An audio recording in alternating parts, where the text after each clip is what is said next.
নহয় চাওক তেওঁলোকে অলৰেডি ৰাম মাধৱৰ লগত কথা পাতিছে আৰু ৰাজনাথ সিঙৰ লগত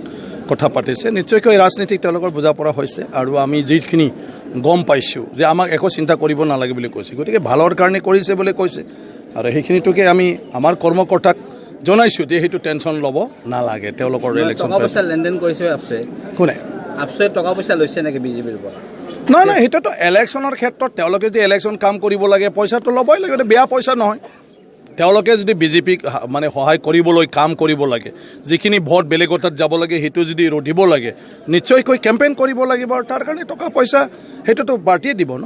ইতিমধ্যে আপুনি অৱগত কৰিছে যে ৰাজেন গোহাঁইকে ধৰি বা জ্যেষ্ঠ যিবোৰ বিজেপি নেতা কৰ্মী তেওঁলোকৰ হৈ দুখ প্ৰকাশ কৰিছে নহয় চাওক এটা কথা মই কি কৈছোঁ আমাৰ বি পি এফৰ লগত মই কম্পেয়াৰ কৰি কৈছোঁ কথাটো যে আমাৰ বি পি এফ দলৰ আমাৰ ফাইনেল সিদ্ধান্ত আমাৰ মাজতে আমাৰ নেতাৰ মাজতে হয় কিন্তু কংগ্ৰেছ বা অন্যান্য যিবিলাক ৰাষ্ট্ৰীয় ৰাজনীতিক দল তেওঁলোকে অসমত ফাইনেল হ'লেও এইটো দিল্লীৰ মানে কিবাৰ ওপৰত নিৰ্ভৰ কৰে দিল্লীৰ ডিচিশ্যনৰ ওপৰত গতিকে আজি দিল্লীৰ ডিচিশ্যন নিদিলে অসমতো ৰাজেন গোহাঁইক বিচাৰিছিলে হিমন্ত বিশ্ব শৰ্মা ডাঙৰীয়াকো বিচাৰিছিলে কিন্তু ৰাষ্ট্ৰীয় পৰ্যায়ৰ আমাৰ যিটো আপোনাৰ কি কয় কেন্দ্ৰীয় কমিটিৰ নেতাবিলাক যিটো আমাৰ অসমৰ নহয় তেওঁলোকে যেতিয়া না বুলি ক'লে তে অসমৰ সিদ্ধান্তটোতো নচলিল ন মই ৰাজনীতিকৰ ক্ষেত্ৰত কৈছোঁ যে আমাৰ কি কয় আপোনাৰ আমি ৰিজনেল ৰাজনীতিক দল আমাৰ ডিচিশ্যনে ফাইনেল ডিচিশ্যন নেতাৰ দহাই দি পেলাই হিমন্ত বিশ্বক নিদিলে কিন্তু ইতিমধ্যে কিন্তু অমিত শ্বাহ প্ৰক্ষেপিত হৈছে আদবানীৰ ঠাই কি নাই চাওক এইটোৰ কাৰণে মই কি কৈ আছোঁ যে নেশ্যনেল পলিচিৰ লগত তেওঁলোকে যাব লাগে এতিয়া নেশ্যনেল লেভেলত কৈছে অসমৰ মাত্ৰ কিয় নৰ্থ ইষ্টৰ দায়িত্বও ল'ব লাগে গতিকে নৰ্থ ইষ্টৰ দায়িত্বটো বেছি ডাঙৰ সেইটোৰ কাৰণে হিমন্ত বিশ্ব শৰ্মা ডাঙৰীয়াক এতিয়া অসমত MP বা অসমক প্ৰতিনিধিত্ব কৰাৰ পৰা দায়িত্বটো তেওঁক নৰ্থ ইষ্ট হিচাপে ল'ব লাগে বুলি সেইটো সিদ্ধান্ত ল'লে যিটো অসম বিজেপিয়ে আগতে হিমন্ত বিশ্ব শৰ্মা ডাঙৰীয়াক ফাইনেল কৰিছিলে কিন্তু সেইটো ফাইনেল নহ'ল এইটোৱেই মানে ৰাষ্ট্ৰীয় দল আৰু আঞ্চলিক দলৰ মাজত পাৰ্থক্য নহয় চাওক উদ্ধাৰটো সেইটো নাই ৰাজনীতি সদায় একে কিবাত নাথাকে নৱকুমাৰ শৰ্ণীয়া যি সময়ত যি ভোট পাইছিলে এই সময়ৰ মানে যিটো পৰিৱেশ পৰিস্থিতি সেইটো সেই সময়ৰ আছিলে আজি সেই সময়টো নাই গতিকে আজিৰ দিনটোত চাওক আজি নৱকুমাৰ শৰ্ণীয়া থাকোঁতে আমিতো কাউন্সিলখন মানে কি কয় চলাবলৈ সক্ষম হৈছিলোঁ ল'ৰা ছোৱালীৰ কাৰণে 60% চিট আমি ৰিজাৰ্ভ কৰি ৰাখিছোঁ যিটো চেণ্ট্ৰেল ইনষ্টিটিউট হয় আমাৰ ল'ৰা ছোৱালী ধুনীয়াকৈ পঢ়িব পাৰিছে নতুন প্ৰজন্মৰ কাৰণে আমি আজি বডোলেণ্ড ইউনিভাৰ্চিটি কৰিছোঁ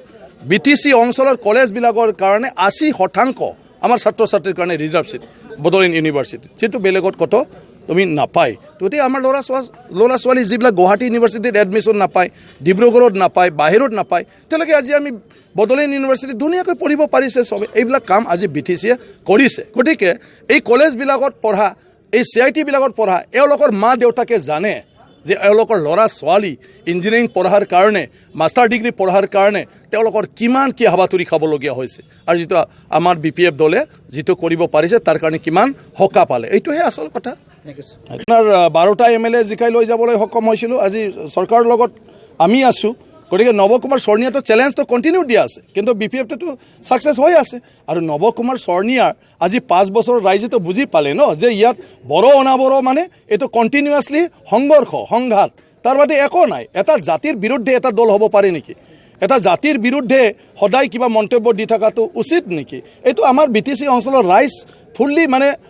বুজি পালে কাৰণ হীৰা শৰ্ণীয়া যিমানে যি নকক এই জাগাৰ পৰা অনাবড়ো মানুহক বড়োৰ মানে কি কয়